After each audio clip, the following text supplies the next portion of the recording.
Also in Los Angeles on a busy sports day in that great city out west, it's the Clips and the Warriors. And the Warriors are trailing by 7. Late second, Steph buries the 3. It's a 4-point game. Under 30 seconds to go. And off the steal, there's Kawhi. And the Clips take an 8-point lead into the locker room. Mid-third, Warriors down 8. Steph from Draymond. All 3 of these and one more. Those two, how often have they worked in tandem? Then it's Curry from 3. Again, 16 in the third. Warriors down 5. Curry, step back. Cash. Out of his mind. But then, late third, right back at you. Nude at the top of the key. It's Benedict Mathurin. Clips back up by 6. Story of the fourth? Well, there are a lot of them, including the vet in the corner, ready to catch and shoot. Who's that? That's Al Horford. How about 4 triples in the third? It's a 5-point game. A great find in the corner, and then watch Al replace the man that just caught the pass. That's Santos back to Horford. Another 3. It's a 2-point game. 3 is the deficit.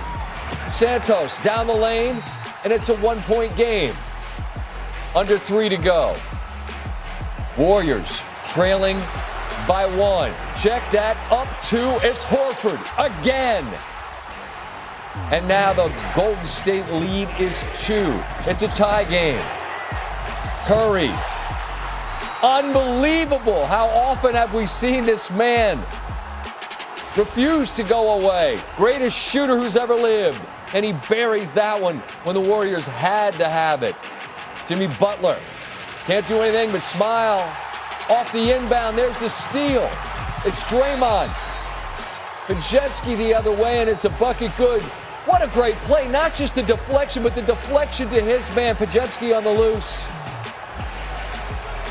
With the goaltend, now it's a 6-point deficit. Kawhi Leonard had just 2 points in the fourth, and it's Draymond again with the steal. Don't need points. The clock is the opponent at this point, and Golden State, so many storylines as they will live to play again. Here's Steph. I know I was only out for 2 months, but it was a difficult 2 months because I didn't know on a day-to-day how I was going to feel. I thought I was going to be out for 4 days. Rick Celebrini, all the doctors that have helped kind of get me through this last 2 months, I appreciate all the work because there's a lot of hours. And then I just love to play basketball. When I'm out here and able to do what I get to do, I'm blessed. You said you wanted to be a part of meaningful basketball. You got a matchup with the Suns on Friday for a trip to the playoffs. What's it going to take? The same resiliency. Coach talked about it in the locker room before. These win or go home scenarios, we think we know the team, but you got to be able to withstand the runs and stay in it emotionally. It was 12, 4, 8, 2, 10. Like it was back and forth the whole game. And then we got over the hump the last 3 minutes. So stick with it. No, it's not going to be perfect, but just try to find a way to win. Brian Windhorst joins us now. And Brian, Steve Kerr back early in this season called this team a fading dynasty, but they refused to go quietly into the evening. What a fourth quarter. As I said during the highlight, there's so much there. Whether it's Horford, whether it's Draymond, whether it's Steph, the floor is yours. Where would you like to start? Yeah, one of the things that I've had a chance to learn over 2+ decades covering the NBA is that, they get older, but champions never disappear. And, you can say whatever you want about it being a play-in game. The Warriors don't know how much longer they have together, so they played this the best they can, and their champions all showed up. Of course, Curry, my God, the three-pointer on the replays. You know, I was watching, Scott, I was watching the Clipper bench. When you watch the replays, watch the eyes on the Clipper bench, because they saw it in the air and they knew what was going to happen. Yeah, Draymond Green, a vintage performance, not only with the defensive end, just shutting Kawhi Leonard down. By the way, Kawhi Leonard is going through one of the hottest stretches of his career. The guy has, like, I don't even remember how many 20-point games in a row, 50, 60. He needed a meaningless layup at the end of the game to keep it going. That was because of Draymond Green and not only making those awesome defensive plays, but just shutting him down the whole fourth quarter. And by the way, it was his two-man game with Steph that, unlocked them. But not just Draymond and Steph. Al Horford, again, multi-time deep runs in the playoffs, a champion, showing up when it mattered. He doesn't know. This could have been his last game for all we know. Kristaps Porzingis, I know he came out, but he got them back in the game. That's another champion. It just showed up here. And I don't want to overstate a play-in game in a 9-10 situation, but you could feel how important this was to the Warriors. They answered it, and they get to play again on Friday. And I would say to the Suns, and I'd say to anybody who has a chance to watch the champions go. I don't know how it's going to end, but I know they're going to go out trying to play like that.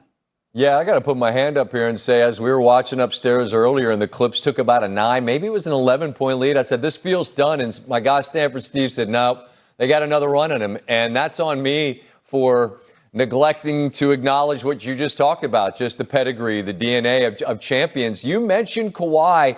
He's been spectacular this year.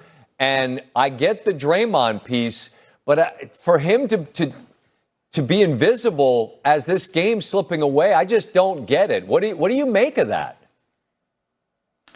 Draymond was just all over him. And I mean, I guess if you go back and watch the film, there are probably moments where Kawhi could have put himself in a better position or shown more aggression. He was playing a fine game. The first half, he was excellent. The second half, he started to fade. In the fourth quarter, he couldn't get away from Draymond. Draymond was fighting through screens. Even when he got screened off, he would come back onto him. And then the last two vital possessions of the game, Draymond just decided Kawhi wasn't getting the ball. And this is one of the strongest players in the league, and Draymond just decided, you're not going to get the ball, sir.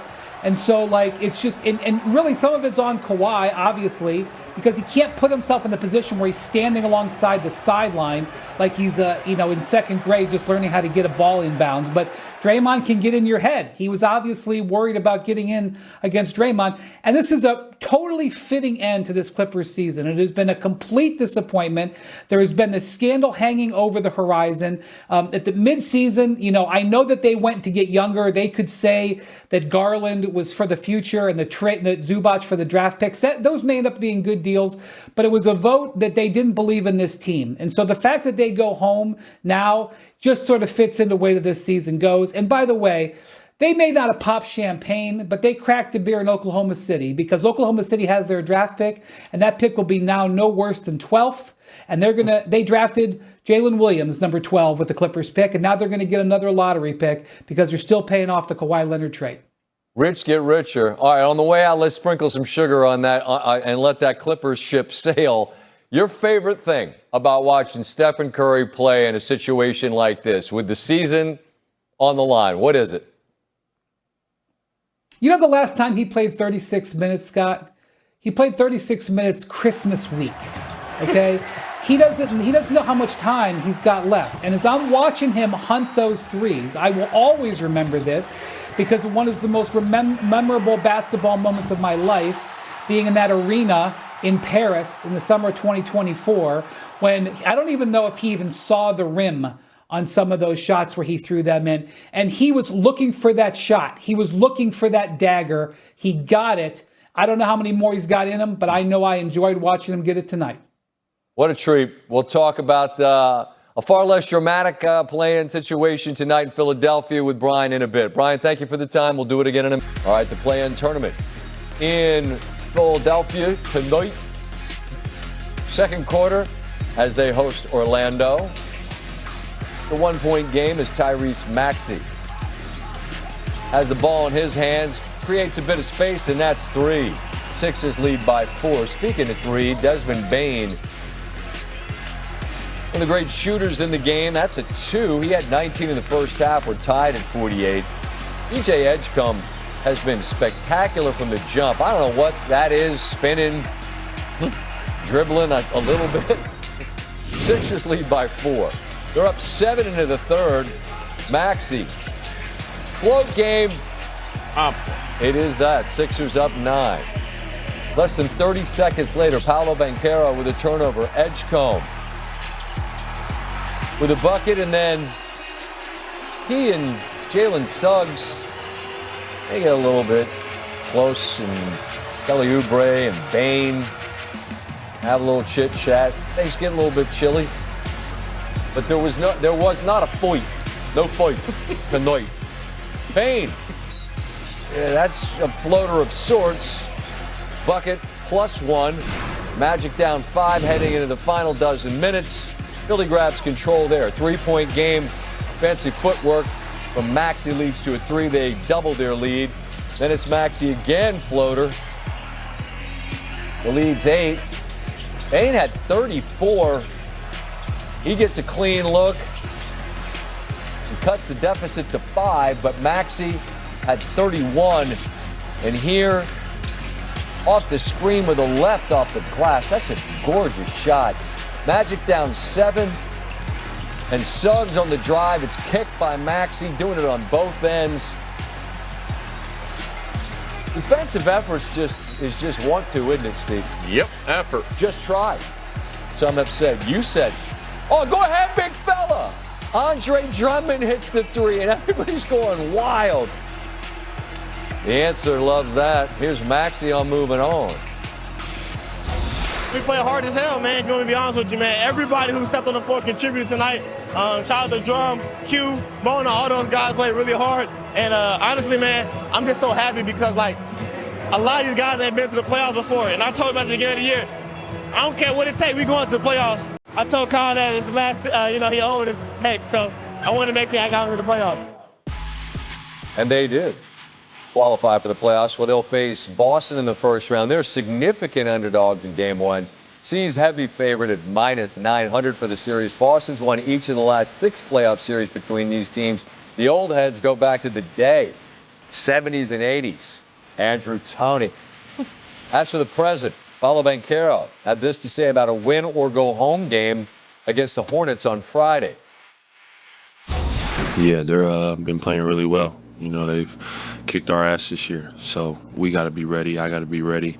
And, we have to be locked in from the jump. I thought we played hard tonight, but it wasn't enough. And so it's going to take, even more of an effort. And it's going to take, me playing better as well, for us to get the win. So it's definitely a big game on Friday. Joined by Brian Windhorst. Wendy, the fans in Philadelphia were chanting, "We want Boston," which is convenient because they're going to get them. Your initial thought on what that series might look like? Well, Boston comes into the postseason in about as good of a position as they ever could have dreamed. They've played terrific basketball down the stretch. Their role players gained a lot of confidence even after Jason Tatum came back healthy. When Tatum and Brown have been out there together, they've been very hard to beat. I don't think there's anybody. I don't think they have 4 losses together since they've been out there, much less 4 in 7 games. And Philadelphia is probably not going to have Joel Embiid for this series. He's coming off abdominal surgery. We need a ramp-up period.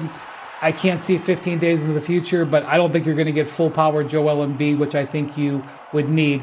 I think Philly is dangerous because they've got some real talent, and VJ Edgecombe showed tonight that he is not afraid of the moment. But Boston is the team to beat in the Eastern Conference, and I think they're more focused on themselves than their first-round opponent, honestly. All right, as for the team that loses on Wednesday evening, it's the Magic. They'll take on the Hornets, who will have LaMelo Ball. Shams Charania, you're reporting that he will be fined but not suspended for that trip of Bam Adebayo. What's your reaction to that, Brian? So this is a pretty rare situation, Scott. First off, a retroactive flagrant 2 foul. I mean, it's happened before in the playoffs. In fact, like 15 years ago, LeBron James got issued a retroactive flagrant 2 foul. But it is an unusual thing, and it is an unusual thing to come without a suspension. The league did interview LaMelo today as a part of their investigation. I don't know what he said in the interview. I hope it was a better answer than he had on the podium last night. What was working against him here was that he's got several other instances, both this season and in the past, where he's done this exact same thing, where he appears to have been frustrated he didn't get a foul called, and he tripped the player that he thought fouled him. It happened against Bam Adebayo a couple of years ago. So the league was aware of those replays and still, I think, decided not to do this. Now, it still is a significant penalty. A flagrant 2 is a significant penalty, but it's completely unsatisfying when you know that the correct call would have been to have him ejected, and the player who he fouled is out for the game, and he is not facing any discipline beyond this. I would say this. He should consider himself on double secret probation going forward. Anything else that is a borderline, I don't think the league is going to look kindly on it. That is no solace right now, however, to the Miami Heat. Yeah, that's really well said. If I'm the Heat, I'm still livid because, not only was he not kicked out, but you lost your most impactful player in Bam Adebayo on that play. And I get the NBA doesn't want to have Charlotte absent a superstar in a game for its playoff life. I get that. But Miami's looking in the mirror going, hey, like, what about us? You know what I mean? Yeah, so my situation is I don't think a suspension was really just for that. But the fact that nothing happened in the game went to overtime. And I'm not saying 2 free throws in the second quarter would have made a difference. But when the game goes to overtime and your potential future Hall of Fame player is not in the game, and there was nothing called. It's one thing if they call a foul and then it gets upgraded later. We've also seen this where it's been upgraded later. There was no foul at all, no free throws. So I feel for Miami, but I'd have been arguing against the suspension if it had gone the other way, honestly. Yeah, I don't want to talk out both sides of my mouth because I tend to feel the same. I just feel like Miami gets nothing out of this, and they got to watch, the Hornets play a game that perhaps they could have been in had Bam played. Nothing we can do about it at this point. Brian Windhorst, I appreciate the time as always. That's show business, as they say. In the big city. 7 of 12 from 3, including this astounding triple late. 3 of his 35. As Golden State comes back to knock off the Clippers, they'll face Phoenix on Friday with a chance to move on and into the playoffs. Some thoughts afterwards from his head coach. I just told him it was, with all the wins we've ever had here, with a lot of them with a lot more at stake, this is right up there. Just because, of where we are and our age and our, the decline of our performance this year, the injuries, it was just a display of, just a beautiful display of competitive will, and this is why Steph came back. So everybody out there who thought Steph should have taken the rest of the year off, this is what he does. This is who he is. If he can compete, he's going to compete, and it was just incredible to watch.